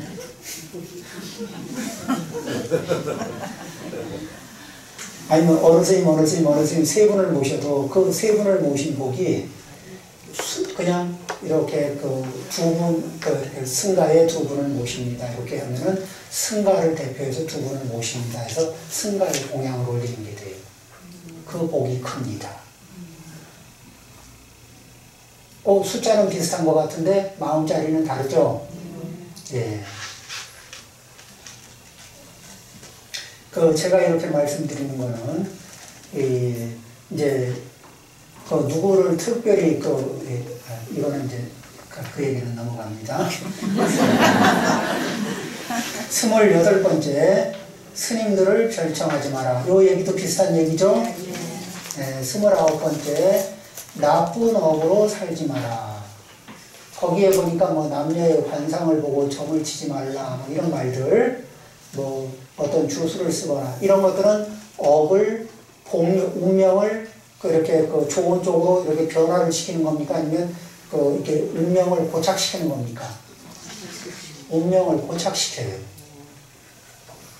그 다음에 이제 또 기도를 하거나 이렇게 이제 공부를 하다 보면은 마음이 순간적으로 좀 맑아질 때가 있거든. 그러면 안테나가 좋아져. 그래가지고 안 보이던 게 보이고 안 느껴지던 게 느껴지거든. 그러면 또 그게 뭐냐고 이 현상이 뭐냐고 막 궁금해하는 난리가 나는데 궁금해할 거 없이 그거는 흘려보내야 되는 것들이에요. 왜냐하면은 그 이제 초기 정전기라고 해요. 그러니까 공부를 하다 보면 그게 좀 맑아지고 안테나가 좋아지고 하면서 이제 뭐가 지지직 하는 거거든. 전에 안 잡히던 게 잡히는 거예요. 그런데 거기에 현혹되면은 공부가 진도가 안 나가요. 그런 것들을 관심을 안 가지고 공부를, 그 소리는 뭐냐면 하던 공부를 하던 방식대로 더 열심히 하라는 가행정진 신호구나. 이렇게 보고 그런 현상에 대해서는 무심해야 이게 공부가 순도가 높아져요. 뭐가 조금 나타났을 때 거기에 현혹되면은 공부가 안 올라가고 거기에서 그런 현상에 자꾸 집착을 하면 어느 순간에 보면 단골레하고 비슷한 소리 자꾸 하고 앉아있는 거예요. 이렇게 공부를 할 때는 수밀하게, 순수하게, 그리고 어떤 현상이 나타나면 더 열심히 하라는 거구나. 하던 걸 열심히 해야지 이 옆에서 이렇게 안 보이던 게 나타나는 현상에는 관심을 두는 거 아닙니다. 나쁜 업으로 살지 마라. 남녀의 관상을 보고. 이제 그래가지고 그런 걸 보는 역량이 뭐가 조금 전에보다 보이거든. 그럼 아는 소리를 하고 싶어지는 게 있는데 그런 거 하지 말라는 거예요. 그 다음에 좋은 때를 공경해라. 좋은 때 제시를 제시라는 게 그러니까 이제 보통 8일, 13일, 14일, 15일 음력으로 또 23일, 29, 30일 이렇게 해서 한 달에 중간중간 점을 찍어서 재개하는 마음. 그 다음에 또 1월달, 5월달, 9월달 그러면 넉 달에 한 번씩이지. 이렇게 넉 달에 한 번씩은 이렇게 마음을 가지런히 몸과 마음을 가지런히 하는 재개하는 마음을 주기적으로 가져주면은 그러면 이제 어떤 재라는 게 뭐냐면은 요럴 때의 재는 이제 정성을 들이기 위해서 절에 가야 되겠다. 이렇게 마음 먹으면은 그 전날부터 해가지고 좀 평소에 하던 행동 같은 것 중에서 좀 깔끔하게 해야지 이게 비린 것도 좀 덜 먹고 뭐도 덜하고 하는 거 있죠? 그런 마음으로 한 달에 음력 8일, 14일, 15일 이렇게 또 23일, 29일, 30일 이렇게 한 달에 한 6일만 그런 식으로 이렇게 해도 균형이 잡힐까 안 잡힐까? 잡혀요. 그리고 1년에 정월달에 좀 단정하고 조심스럽게 살고 또 5월달에도 단정하고 조심스럽게 사는 연습을 하고 또 9월달에도 단정하고 이렇게 조심스럽게 사는 연습을 하고 이렇게 하면은 그러는 사이에 일련의 리듬이 안정이 될까 안 될까. 그리고 그렇게 되면서 그때 그 특별히 그 달 동안에는 내가 더 교만심을 알아차리고 내려놓고 이런 또 그런 생각들을 그런 삶의 자세를 갖게 되면은 그 실덕을 면하고 복덕을 쌓게 됩니다. 그러겠죠? 그 다음에 값을 치르고 구해내라. 그 이제 그 살다 보면은 누군가를 구해줘야 할 때가 있는데 그런데 그 부처님은 어떤 사람이 자 도둑질을 해가지고 온 물건을 도둑질을 당하면은 자 A라는 도둑이 훔쳐온 거를 B라는 도둑이 훔쳐가면 A라는 도둑이 뭐라 그래요? 도둑 맞았다 이러거든. 안 그러겠어요? 훔쳐온 건 훔쳐온 거고 도둑 맞으면 도둑 맞은 거거든.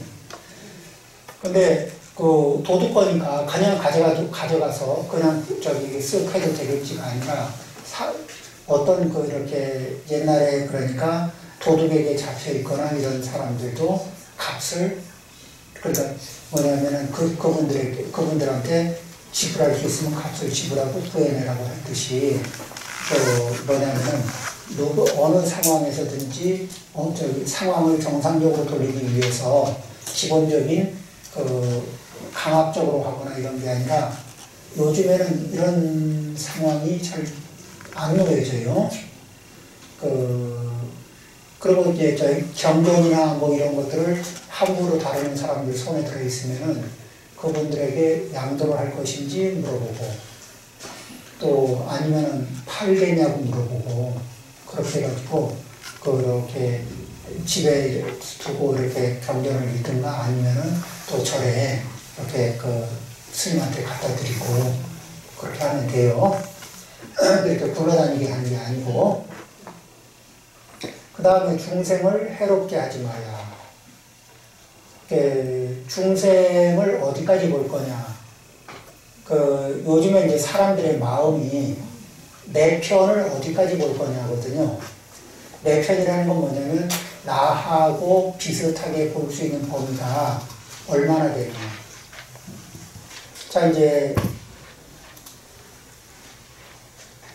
왜 이렇게 얘기를 드리면 그게 분별이라는 번뇌가 작동되는 건데 분별에 의해서 내 편하고 다른 편은요.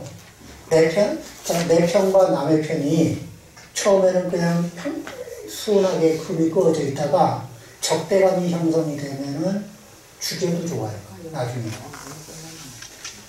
처음에는 욕해도 좋고 때려도 좋고 더 심하면 죽여도 이 가책이 없어져요.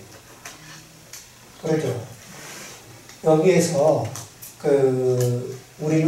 부처님은 우리가 점점 사람은 당연히 그 안에 포함하고 그분이 나하고 친한 사람이든 친하지 않은 사람이든 불문하고 사람은 다 포용하고 그 다음에 생명 가진 모든 존재들도 다 포함하는 그러한 넓은 마음의 용량을 갖추라고 이제 얘기하죠.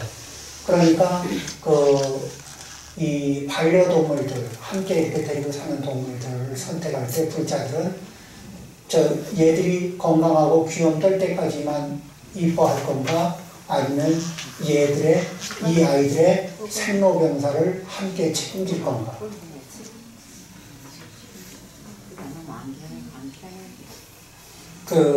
반려동물을 이렇게 가까이 하려면은 어때요? 강아지나 이런 것들이 사람보다 수명이 깁니까? 짧습니까? 그리고 그 강아지들도 수명이 다 돼가면은 이뻐요? 조금 이렇게 좀 덜 이쁘죠? 네. 그런데, 그리고 또 질병, 이제 노환도 생깁니다. 사람만 노환이 생기는 게 아니라 반려동물들도 노환이라는 게 있어요. 그러니까 그런 것을 안 키우면은 별 일이 없는데 키우게 되면은 어떻게 불자들은 이 중생들을 이렇게 이쁠 때까지만 데리고 있다가 덜 이쁠 때 아무도 모르게 갖다 버리고 와요? 그러면 안 됩니다. 네, 그러면 안 되죠. 사회적으로 굉장히 큰 문제입니다. 동서양을 망명하고 그렇죠. 그리고 그 속에는 뭐죠? 꽤 잔인한 마음이 들어있고. 그래서 그런 걸 할 때는 어떻게 그 생로병사를 함께 한다는 마음을 갖는. 33번째, 나쁜 짓은 보지도 말라. 이제 나쁜 짓을 보지 말라는 게 왜 그러냐면은,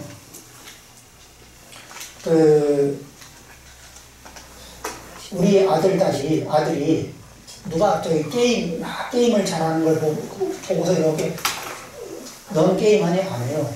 근데 왜 보니? 아니, 그 좀 신기해서 보고 있어요. 이렇게 얘기하는 애가 있으면은, 그래, 너는 게임을 안 하니까 계속 봐라. 이렇게 얘기할 거예요? 그거 보다가 혹 하는 마음이 한번 필이 오면 어떻게 돼요? 푹 빠지게 돼 있거든. 그러죠? 제가 이제 아는 분 중에는, 그분은 당신의 부친을 존경해요. 굉장히 그 부친이, 난 굉장히 괜찮은 아버지, 우리 아버지는 굉장히 괜찮으신 분이다. 이렇게 자부심이 있어요. 근데 아버지에게서 딱 하나 마음에 안 드는 게 걸음걸이에요. 그래서 그것만은 안 배웁니다. 결심을 하고 걷는 연습을 했거든. 다르게 걷는 연습을. 그러고서 이제 안심하고 살다가 결혼을 하고, 어느 날 부인이 하는 소리가, 당신 걸음걸이는 어쩌면 그렇게 아버님하고 똑같아요. 유심히 본 거는 배우게 돼요. 자주 보고 유심히 본 거는 배우게 돼요. 자, 여기에서 홈쇼핑 자주 본 분 치고서 지름신이 강림하지 않은 분이 있어요?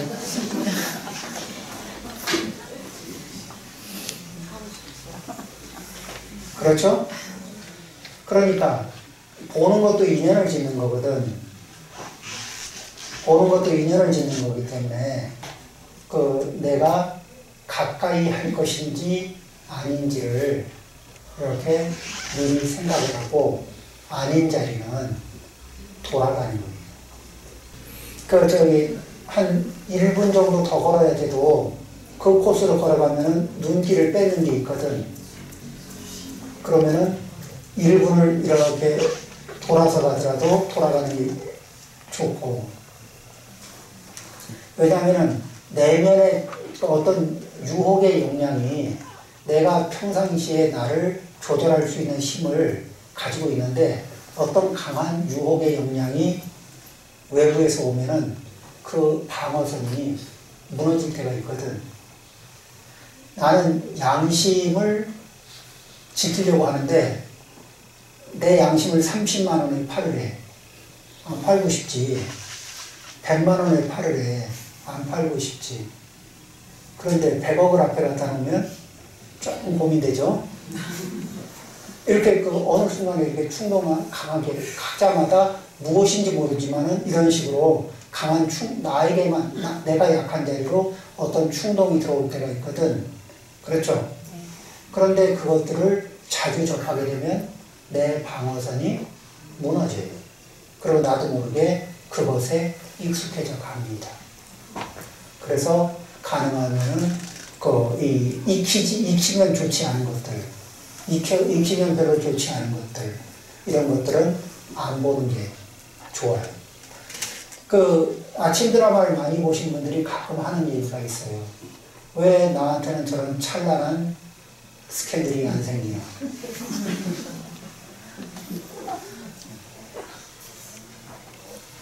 아니, 이게 드라마에 익숙해지다 보면 그 생각이 날 때가 있다니까. 왜 저런 스캔들은 나한테는 안 생기고 나는 이렇게 평범한 일상을 보내는 것인가. 그런 게, 인생은 괴로움과 즐거움이 강하게 교차되고 반복되면 중독성이 생깁니다. 드라마에서 보여주는 자극하는 심리적인 요소는 기쁨도 자극하고 또 강한 비극성도 자극하고, 이러면서 기쁨과 고통과 즐거움을 교차시키면서 반복시키거든. 그러면서 중독성을 유발합니다.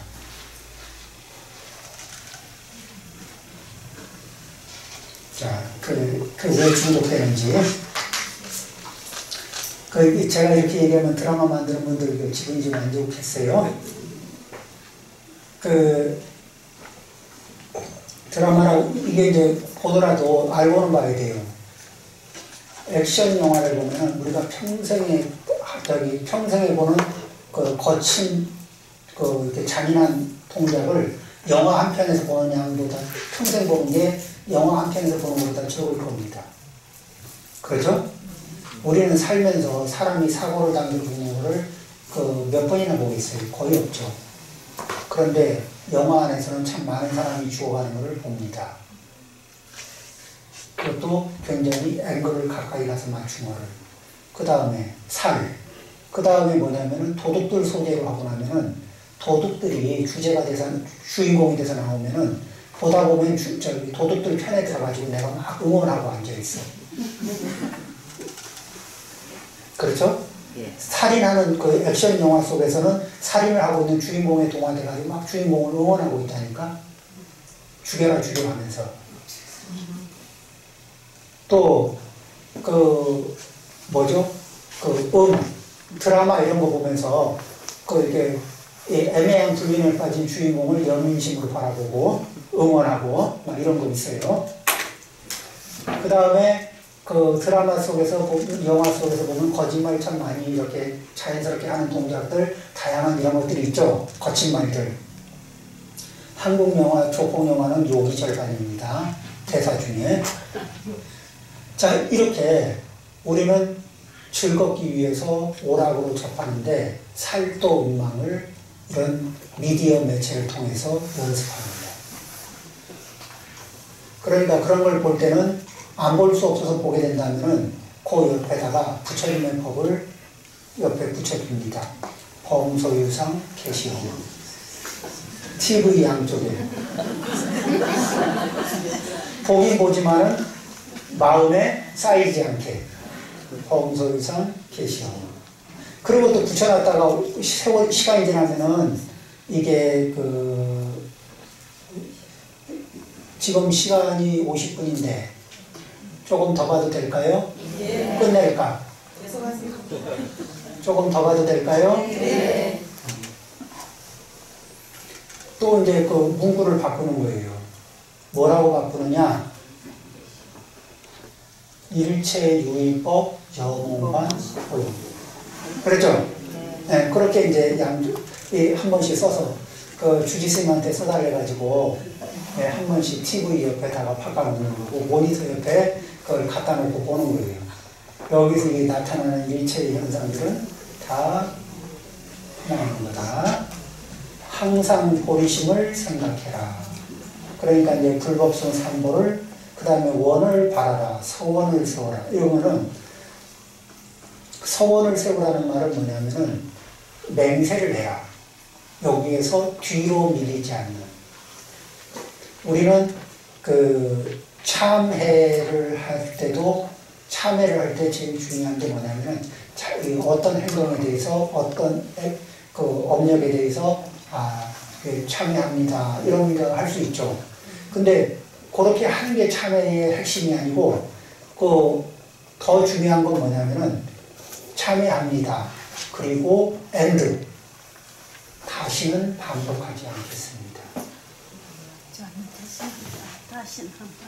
그렇죠? 네, 잘못했습니다. 다시는 안 하겠습니다. 다시는 반복하지 않겠습니다. 이 자리에 대한 맹세가 확고해져야 참회가 의미가 있는 거예요. 그러겠죠? 그렇듯이 이 어떤 기본적으로 마지노선을 갖는 거예요. 십중대계에 대해서는 마지노선, 절대 뒤로 밀리지 않겠습니다. 48경고에 대해서도 뒤로 밀리지 않고 조금 더 순도가 높게 닦아나가겠습니다. 이렇게 하면은 이제 항상 불법성 삼보를 가까이 하면서 부처님에게 다가가고 법을 명료하게 수지 독송하겠습니다. 이러면은 그렇게 이제 보리심을 바라고 원을 바라는 거고, 그 다음에 뒤로는 물러나지 않겠습니다 하는 데가 36번째 서원을 세우라. 그런 얘기죠. 그 다음에 이제 37번째 위험한 곳에 가지 마라. 위험한 곳을, 그러니까 이 불자는 위험한 행동, 위험한 곳 이런 데는 안 가는 거예요. 남들이 걱정할 만한 일은 안 하는 걸 기본으로 합니다.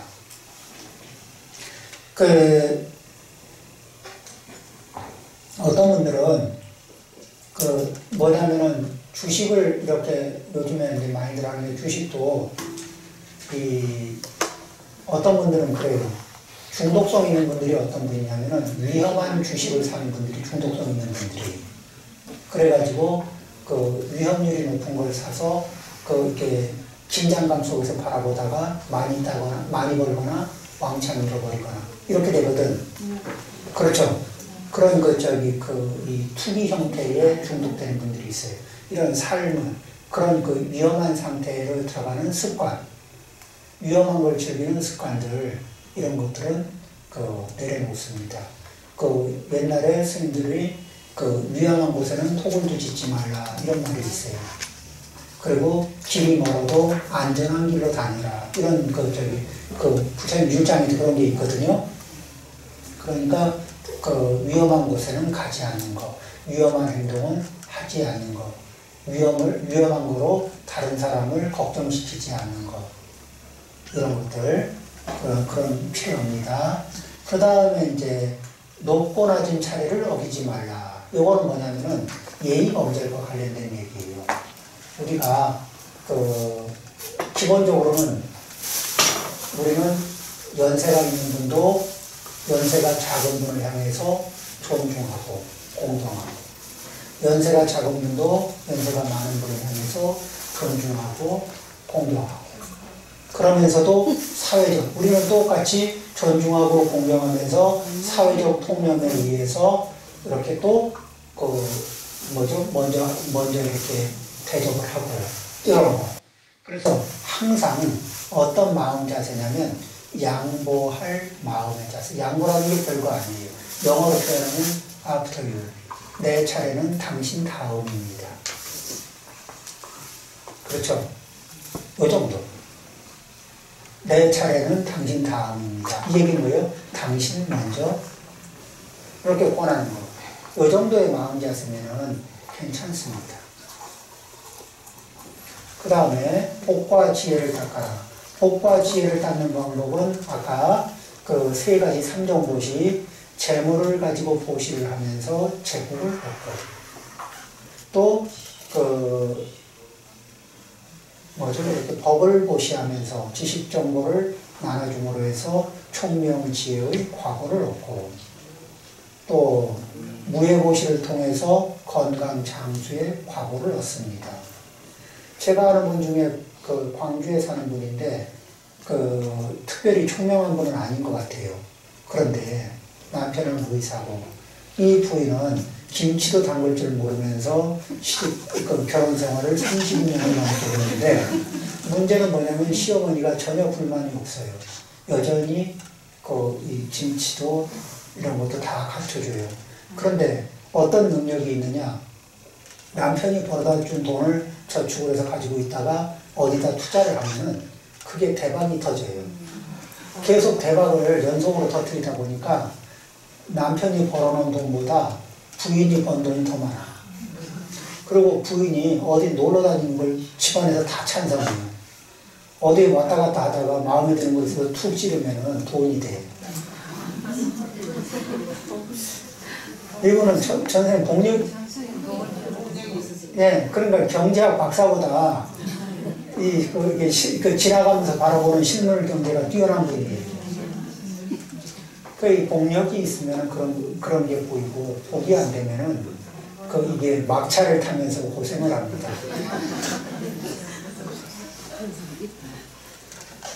그래서 그러니까 나는 내가 지금 당장 복을 누리겠다. 없는 복이 나오는 거 아니죠? 차분하게. 자, 그러니까 지금 내가 많은 복을 누리던, 많은 건강을 누리던, 총명지혜를 누리던, 상관없이 나는 재보시를 닦아야 될까 말아야 될까? 법보시를 닦아야 할까 말아야 할까? 무효보시를 닦아야 할까 말아야 할까? 네, 그렇게 답이 나오죠. 자, 가려서 개를 일러주지 마라. 누구에게는 자세하게 일러주고 누구에게는 적당히 일러주고 이러는 게 아니라 이렇게 같이 이렇게 인연이 되는 분들에게는 동등하게, 그리고 또 뭐죠? 정성스럽게, 그리고 이 소중히 여길 수 있는 마음 자세를 갖추게 한 상태에서 일러줍니다. 소중히 여기는 마음 자세에서 받아들인 거는 귀해요. 근데 교만한 마음의 상태를 가라앉히기 위해서 우리들은 보통 뭐를 하냐면은 법문하기 전에 입장을 합니다. 교만한 마음을 차분하게 가라앉히면은 이 귀가 열리거든. 그러죠? 그러니까 그 입장하는 순간에 굉장히 이 초인적인 노력을 발휘해서 마음을 안정시키고 교만한 마음을 다 내려놔야 돼요. 그래야 귀가 열리고, 귀가 열려야 보고 듣는 것을 거기서 이익을 얻습니다. 그러겠죠?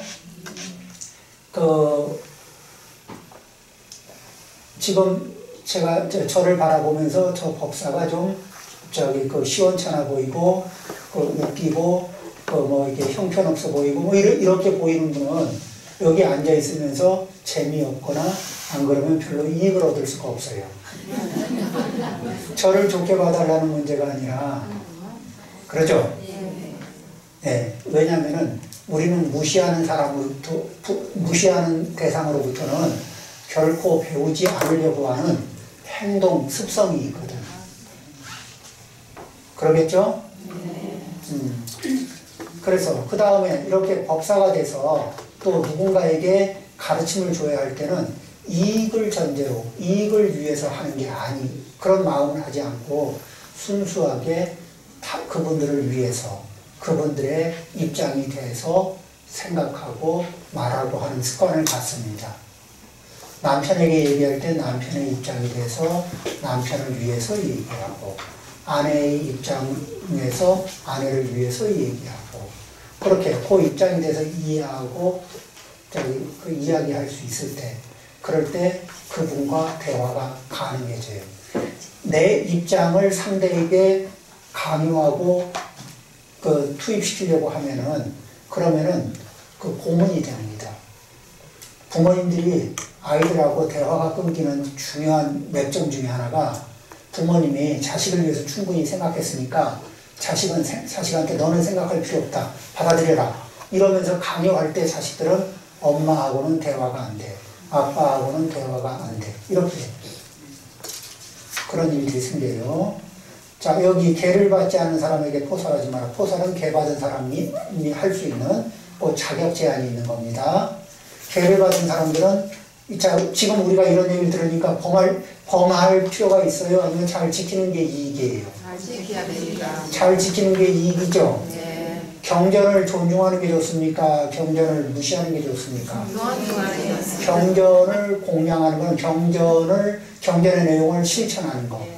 실천하는 게 경전을 공양하는 최고의 공양입니다. 여설 수행 공양.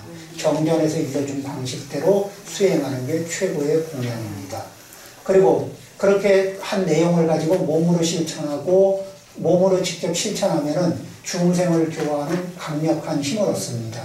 스스로 실천하면서 이 얘기를 하면 의미가 있는데, 스스로 실천하지 않으면서 거짓말하는 사람이 정직하세요 이러면은 의미가 약해져요. 아니, 정직하라는 말 자체는 좋지만은 전달력이 떨어집니다. 근데 정직한 사람이 정직하세요 이렇게 얘기하면은 힘이 생겨요. 자, 그 다음에 높은 상에 앉아서 법문하라는 거는, 높은 상은 뭐예요? 자리가 좀 높으면은 이렇게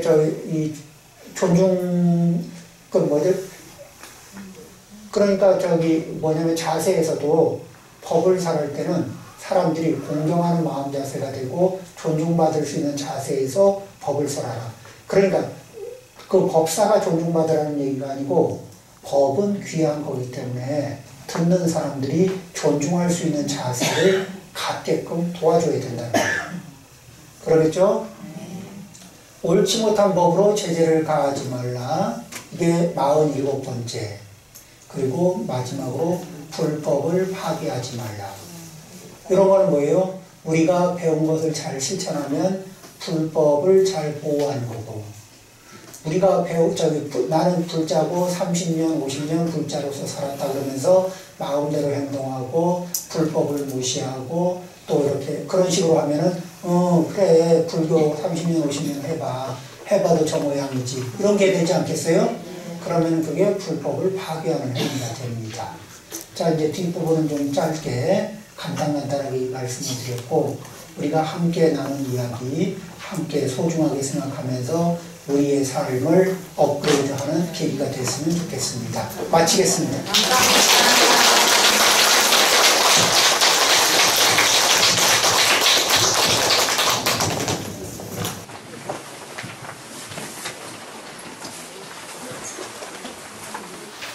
보살기 공부 잘하셨죠? 네, 지난번에 우리 진목스님께 개요에 대해서, 십중대계에 대해서, 또 48경계는 보암술에 의해서 공부를 잘하셨죠? 개는 우리를 구속하는 겁니까? 자유를 주는 겁니까? 그렇죠. 자유를 주고 행복을 주는 것입니다. 그거에 대한 확신을 가지신다면 우리는 좀 더 공부를 잘할 수 있을 것입니다. 불교 전체가 안락법문, 정토법문입니다. 우리 지금 여기의 마음을 정토로 만들어가는 것, 이것이 불교 공부라고 하는 사실을 언제나 생각했으면 좋겠습니다. 좀 전에 지진이 일어난 거 느끼셨습니까? 네. 5.5 정도 된다는데도 좀 느껴지잖아요. 포항에는 상당히 많은 피해도 있고 그렇답니다. 그런데 이런 천지재변이 언제 어떻게 일어날지 모르거든요. 만약에 이게 6.1이나 한 7일 정도 된다면 이거는 뭐 내지 건물이라서 괜찮겠지만 상당히 좀 약하게 지은 건물은 무너질 가능성도 있는 거거든요. 그럼 우리가 생사의 기로가 그런 한순간이라는 겁니다. 내일보다 내 생이 먼저 올 수도 있다는 사실을 이제 가르쳐 주는 거예요. 그러니까 뭐 어떻게 해야 될까요? 한순간이라도 값지게 성실하게 살아야 되는 거죠. 불교 공부를 하고 불교 수행을 하는 것은 그 값지게 살겠다는 부처님과의 약속이기도 하고 스스로 그거의 다짐이기도 합니다.